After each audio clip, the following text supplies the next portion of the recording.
સુરતમાં હીરા ઉદ્યોગમાં મંદીનું ગ્રહણ જોવા મળી રહ્યું છે, જેમાં અનેક રત્ન કલાકારો અટવાઈ ગયા હતા. આર્થિક સંકળામણને કારણે છેલ્લા 5 મહિનામાં અનેક રત્ન કલાકારોએ આપઘાત પણ કરી લીધા હતા.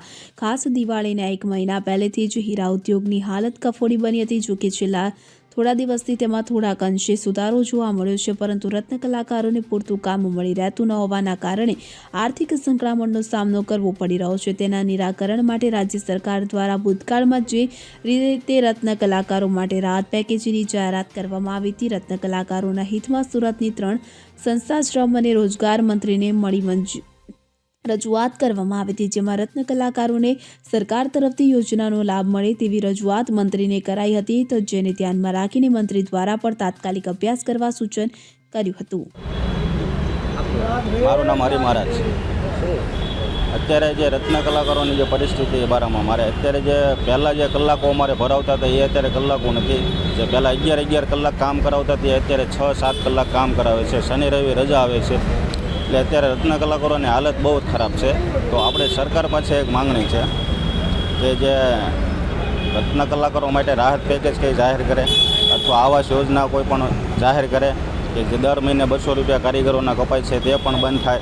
આવી ઘણી માંગણીઓ છે. અને જે રત્ન કલાકારોની પરિસ્થિતિ આવક નથી અને પ્લસ જાવક વધી ગઈ છે. છોકરાઓને ભણાવવાનો ખર્ચો, મકાનના ભાડા, આવા બધા ઘણા ખર્ચાઓ લાગે છે. તે કારીગરોની હાલત અત્યારે બહુ જ ખરાબ છે.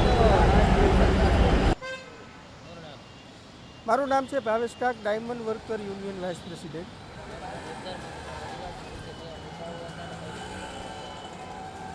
છેલ્લા ઘણા સમયથી હીરા ઉદ્યોગની અંદર ચાલી રહેલ ભયંકર મંદીના કારણે અસંખ્ય રત્ન કલાકારો બેરોજગાર બન્યા. તે બાબતે વારંવાર અમે ગુજરાત સરકારને રજૂઆત કરી હતી. ગઈકાલે ઇન્ડિયન ડાયમંડ ઇન્સ્ટિટ્યૂટના ચેરમેન શ્રી દિનેશભાઈ નાવડિયાના અધ્યક્ષસ્થાને અને gems and jewellery export promotion council regional chairman Shri Vijaybhai બાંગુકિયાના સમર્થનથી ગઈકાલે અમે શ્રમ અને રોજગાર મંત્રી, ગુજરાત રાજ્યના શ્રમ અને રોજગાર મંત્રી શ્રી બળવંતસિંહ રાજપૂતને મળ્યા હતા.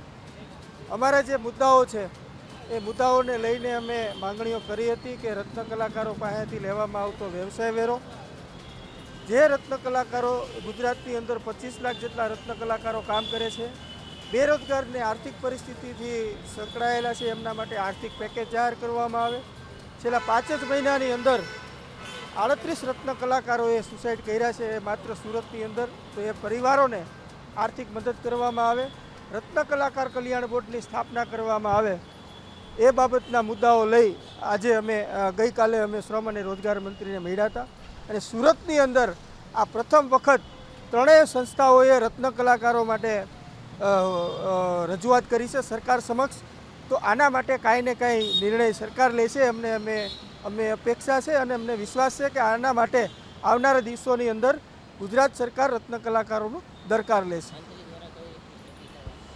મંત્રી દ્વારા અમે ત્યાં ઊભા હતા, તે મંત્રી દ્વારા જ એમને ત્યાંના અધિકારીઓ જે છે એમને ડાયરેક્શન આપવામાં આવ્યું હતું કે આનો અભ્યાસ કરો અને રત્ન કલાકારોના પરિવારને, રત્ન કલાકારોને આપણે કઈ રીતે મદદ સરકાર કરી શકે એના માટેના ડાયરેક્શનો પણ અમારી રૂબરૂમાં આપવામાં આવ્યા હતા.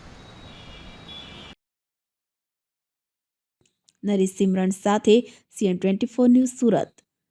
હવે જુઓ દેશ દુનિયાની તમામ ખબરો તમારી આંગળીના ટેરવે. ઉઠાવો મોબાઈલ અને Google Play Store પરથી ડાઉનલોડ કરો અમારી CN24 ન્યૂઝ મોબાઈલ એપ.